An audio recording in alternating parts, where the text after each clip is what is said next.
নমস্কার বন্ধুরা, আমি কাবেরী রান্নাঘর থেকে বলছি। আমি আজ আপনাদের জন্য খুবই একটা সুস্বাদু মিক্সড ননভেজ নুডলসের রেসিপি নিয়ে এসেছি।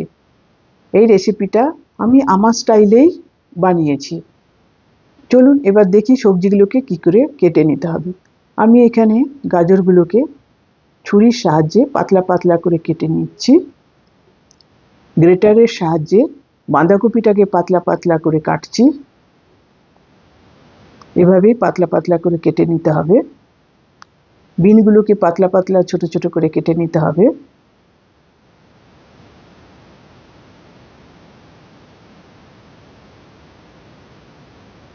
তিন রকমের ক্যাপসিকাম নিয়েছি।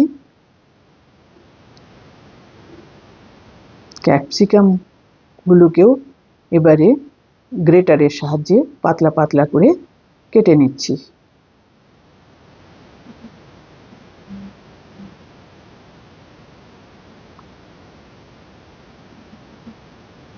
সব সবজি কাটা হয়ে গেছে। এবার কড়াইয়ে তেল দিয়ে তার মধ্যে নুন মাখানো প্রন আর চিকেনটাকে ভেজে তুলে রাখতে হবে। বন্ধুরা, এখানে আপনারা দেখতে পাচ্ছেন রেসিপিটা বানাবার জন্য কি কি লাগছে।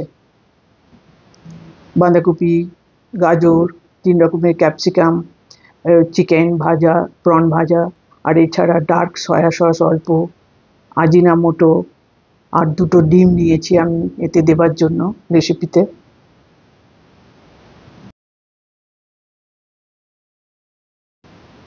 আর এবারে কড়াইয়ে যে তেলটার মধ্যে আমি প্রন আর চিকেনটাকে ভেজেছিলাম ওর মধ্যে আর একটু তেল দিচ্ছি।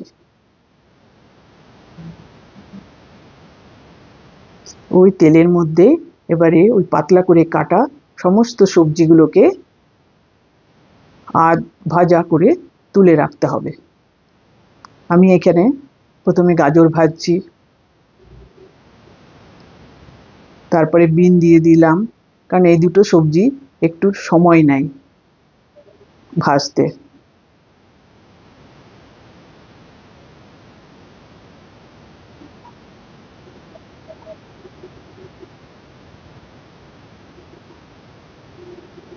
এরপরে ওতে সমস্ত তিন রকমের ক্যাপসিকামই দিয়ে দিলাম, সেগুলোকেও অল্প ভাজতে হবে।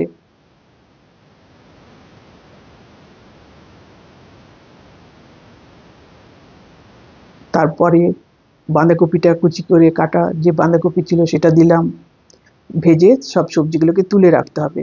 এবারে ওই তেলের মধ্যেই যে দুটো ডিম নিয়েছিলাম সেটা ভালো করে ফেটে এর মধ্যে দিয়ে দিলাম। আর সেই ভাজার সময়ে এই ডিমটাকে এভাবে ভেঙে ভেঙে নিতে হবে কড়াইয়ের মধ্যে।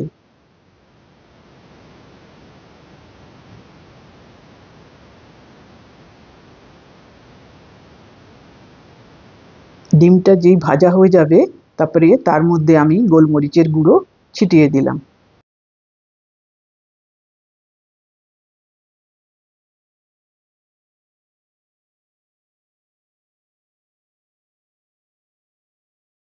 এবার একটা হাঁড়িতে জল নিয়ে তার মধ্যে নুন আর একটুখানি তেল দিয়ে নুডলসটাকে বয়েল করবার জন্য চাপিয়ে দিলাম। জলটা যেই ফুটে উঠবে তখনই এই নুডলসটা দিয়ে দিতে হবে। 5 মিনিট ফোটাবার পর এটাকে দেখতে হবে যে ঠিকমতো সেদ্ধ হয়েছে কিনা।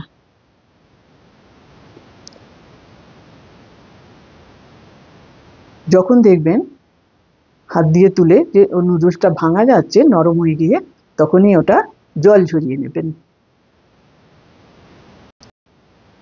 এবার কড়াইয়ের মধ্যে সমস্ত যা কিছুই ভেজেছিলাম সব কিছু দিয়ে ওর মধ্যে এই সেদ্ধ করা নুডলসটা দিয়ে দেবেন।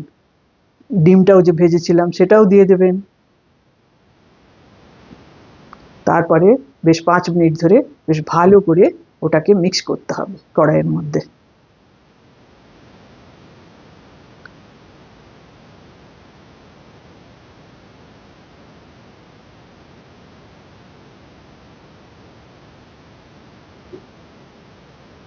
তারপরে অল্প একটু সয়া সস ছিটিয়ে দিতে হবে। ছিটিয়ে দিয়ে সেটাকেও আবার 2 মিনিট ধরে বেশ ভালো করে একটু মিক্স করতে হবে।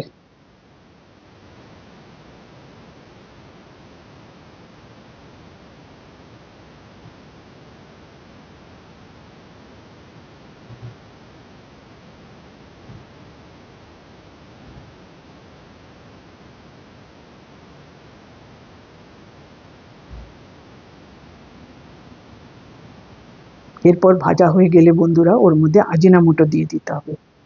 আজিনামোটো দিয়েও আবার ভালো করে মিক্স করতে হবে। আজিনামোটো মিক্স করার পর নুডলসটা পরিবেশনের জন্য সম্পূর্ণভাবে তৈরি। এটা অতি অবশ্যই আপনারা ঘরে করবেন, বাচ্চাদেরকে খাওয়াবেন। আর এই রেসিপিটা যদি আপনাদের ভালো লাগে তাহলে অতি অবশ্যই লাইক করবেন আর কমেন্টের মাধ্যমে জানাবেন। আর আমার চ্যানেলটিকে অতি অবশ্যই সাবস্ক্রাইব করবেন। আপনারা ভালো থাকবেন। নমস্কার।